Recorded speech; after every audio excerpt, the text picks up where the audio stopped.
आपका यूनिक प्रज्ञान यूट्यूब परिवार में मैं प्रज्ञान सर हार्दिक स्वागत करता हूं, वंदन करता हूं, अभिनंदन करता हूं। प्यारे साथियों, सुबह के 5 बज चुके हैं। जिस प्रश्नोत्तरी 50 का आप बेसब्री से करते हैं इंतजार, आपकी चहेती प्रश्नोत्तरी 50 लेकर के आपके बीच उपस्थित हूं। जैसा कि आप जानते हैं, प्रश्नोत्तरी 50 का मुख्य उद्देश्य आपके अध्ययन का आपको रिवीजन कराना। वन लाइनर शैली में 50 महत्वपूर्ण प्रश्नों को प्रतिदिन सुबह सुबह आप करते हैं रिवाइज। इस रिवीजन श्रृंखला से जुड़ने के लिए फटाफट वीडियो को लाइक और शेयर, चैनल पर पहली बार होंगे चैनल को सब्सक्राइब करके बगल में बने हुए बेल आइकन से ऑल बटन को प्रेस करना बिल्कुल ना भूलें। साथियों, पाठचर्या प्रारंभ करें उससे पूर्व देखते हैं आज का सकारात्मक विचार।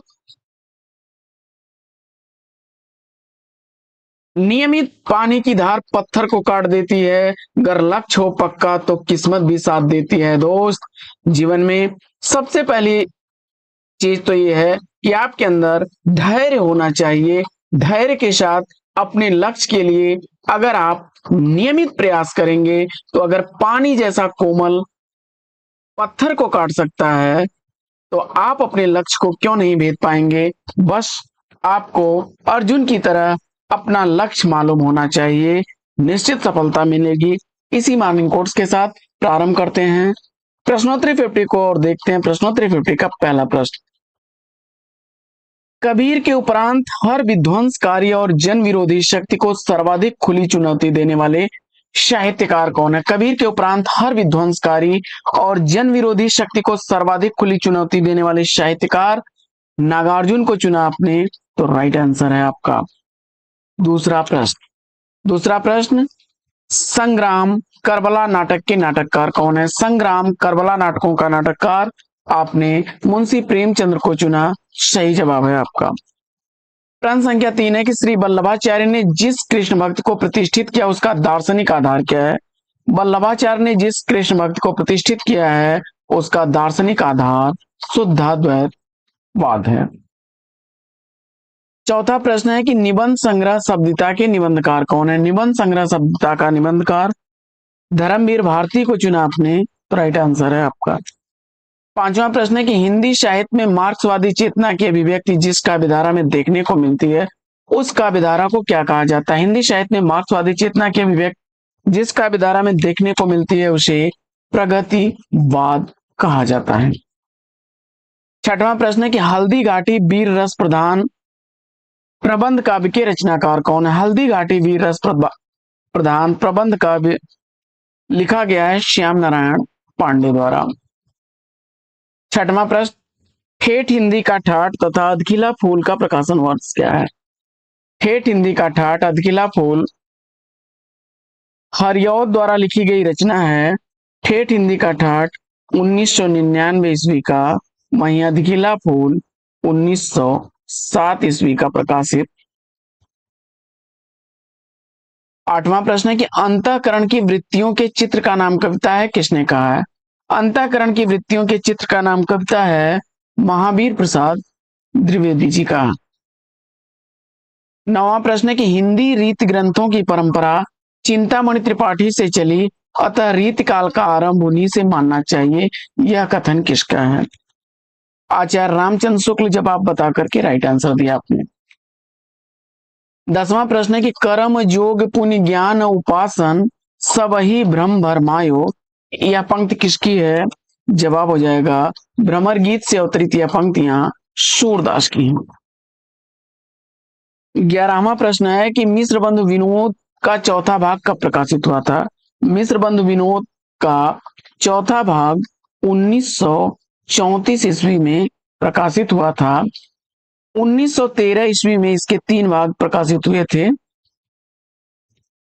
12वां प्रश्न है कि किशनगढ़ के भक्त कवि महाराज सावंत सिंह साहित्य क्षेत्र में किस नाम से जाने जाते हैं। नागरी दास, सही जवाब।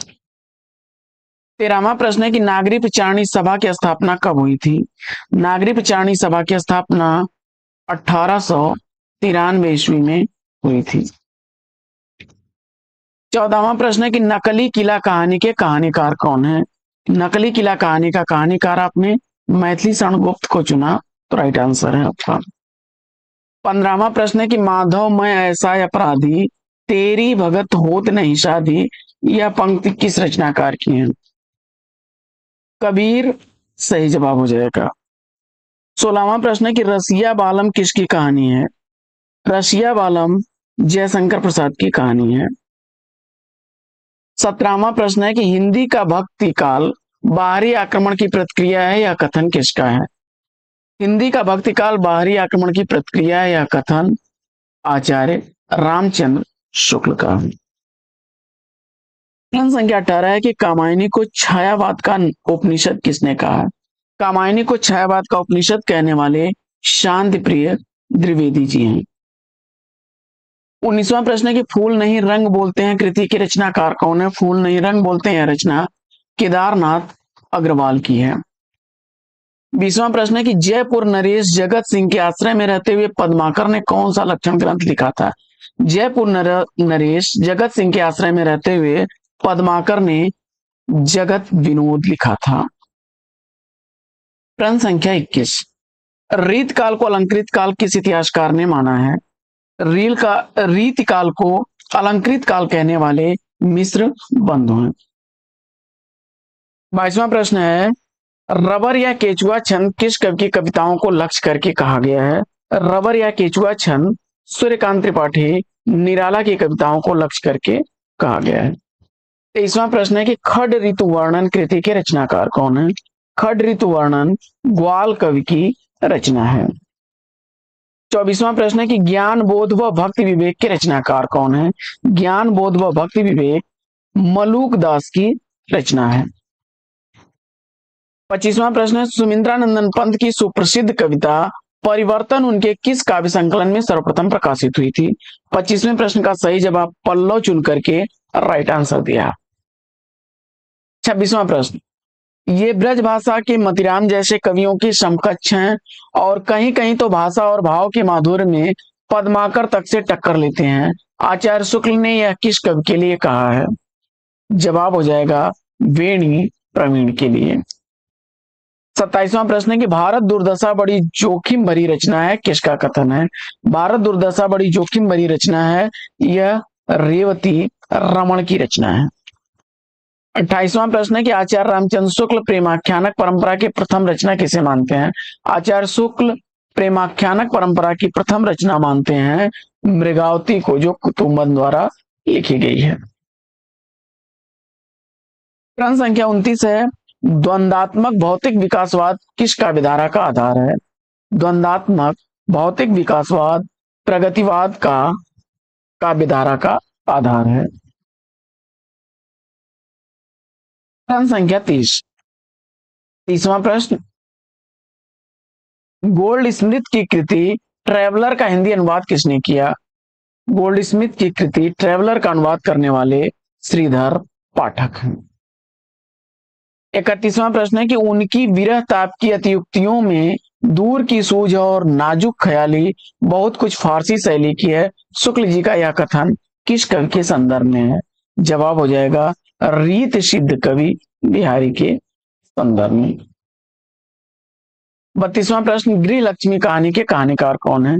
गृह लक्ष्मी कहानी चतुरसेन शास्त्री द्वारा लिखी गई कहानी है। प्रश्न संख्या 33 है कि उदयभान चरित के लेखक कौन है? उदयभान चरित लिखी गई है इंसा अल्लाह खां द्वारा। 34वां प्रश्न है कि अमी हलाहल मद भरे श्वेत श्याम रत्नार जियत परत झुक झुक परत जय चितवत एक बार कि दोहे की पंक्ति किसके द्वारा लिखी गई है? जवाब हो जाएगा रसलीन। 35वां प्रश्न वल्लभाचार्य का वेदांत सूत्र पर लिखा गया प्रसिद्ध ग्रंथ कौन सा है? जवाब में आपने अणुभाव से चुना सही जवाब। 36वां प्रश्न है कि मिलन कहानी के लेखक कौन है? मिलन कहानी लिखी गई है ज्वाला दत्त शर्मा द्वारा।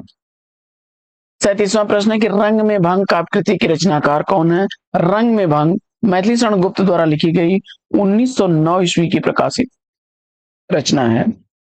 38वां प्रश्न है कि रामधारी सिंह दिनकर का प्रथम काव्य संग्रह कौन सा है? रामधारी सिंह दिनकर का प्रथम काव्य संग्रह रेणुका है 1935 ईस्वी का। प्रश्न संख्या 39 है कि इंद्र जिमि जम्ब पर बाणों सुअंब पर रावण सदम्ब पर रघुकुल राजा इन पंक्तियों के रचनाकार कौन है? जवाब हो जाएगा भूषण। 40वां प्रश्न है कि सहज कहानी के प्रवर्तक कौन है? सहज कहानी का प्रवर्तक आपने अमृत राय को चुना, तो सही जवाब 1968 ईस्वी इसका प्रकाशन था। धन्य भारत भूमि सब रत्नन उपजावनी, यह पंक्ति किस रचनाकार की है? धन्य भारत भूमि सब रत्नन उपजावनी बद्री नारायण चौधरी प्रेमगन की पंक्तियां हैं। प्रश्न संख्या 42 है कि जयशंकर प्रसाद की किस कृति को पहले ब्रजभाषा में और बाद में खड़ी बोली में रूपांतरित कर दिया गया था? तो उत्तर हो जाएगा प्रेम पथिक को 1913 ईस्वी की प्रकाशित रचना है। प्रश्न संख्या 43 है कि राधा वल्लभ संप्रदाय का प्रवर्तन किसने किया? राधा वल्लभ संप्रदाय का प्रवर्तन हित हरिवंश ने किया। अगला प्रश्न है कि केवल प्रेम लक्षणा भक्ति का आधार ग्रहण करने के कारण कृष्ण भक्ति शाखा में अश्लील विलासिता की प्रवृत्ति जागृत हुई, यह विचार किसका है? जवाब हो जाएगा आचार्य रामचंद्र शुक्ल का। अगला प्रश्न है कि बालिका सपूत कवि कुल पुरोहित रघुवीर जू को दूत भरी रूप विकराल को, यह पंक्ति किस रचनाकार की है? तो सेनापति की पंक्तियां हैं। अगला प्रश्न है कि इनकी सी विशुद्ध सरस शक्तिशालिनी ब्रजभाषा लिखने में और कोई कवि समर्थ नहीं हुआ, आचार्य शुक्ल ने यह किस कवि के संदर्भ में टिप्पणी की है? जवाब हो जाएगा घनानंद। पिकनिक कहानी के कहानीकार कौन है? पिकनिक कहानी लिखी गई है गंगा प्रसाद श्रीवास्तव द्वारा। अगला प्रश्न है कि हिंदी साहित्य के आदिकाल को बीज वपन काल नाम किसने दिया? हिंदी साहित्य के आदिकाल को बीज वपन काल कहने वाले महावीर प्रसाद द्विवेदी जी हैं। अगला प्रश्न है कि किस रचना को छंदों का अजायब घर कहा जा सकता है? जवाब हो जाएगा रामचंद्रिका को केशव दास द्वारा लिखी गई। अगला प्रश्न है कि सुजान चरित के रचनाकार कौन है? तो सुजान चरित लिखी गई है कवि शूदन द्वारा। तो साथियों प्रश्नोत्तरी 50 कैसी लगी कमेंट्स करके जरूर बताइए। आज की इस प्रश्नोत्तरी 50 में लेंगे यहीं पर विराम, फिर मिलेंगे आपसे अगले वीडियो में एक नए प्रकरण, एक नया टॉपिक, एक नए अंदाज में। तब तक के लिए लेते हैं आपसे विदा। आपका जीवन मंगलमय हो। बेस्ट विशेष बेस्ट ऑफ लक। जय हिंद साथियों।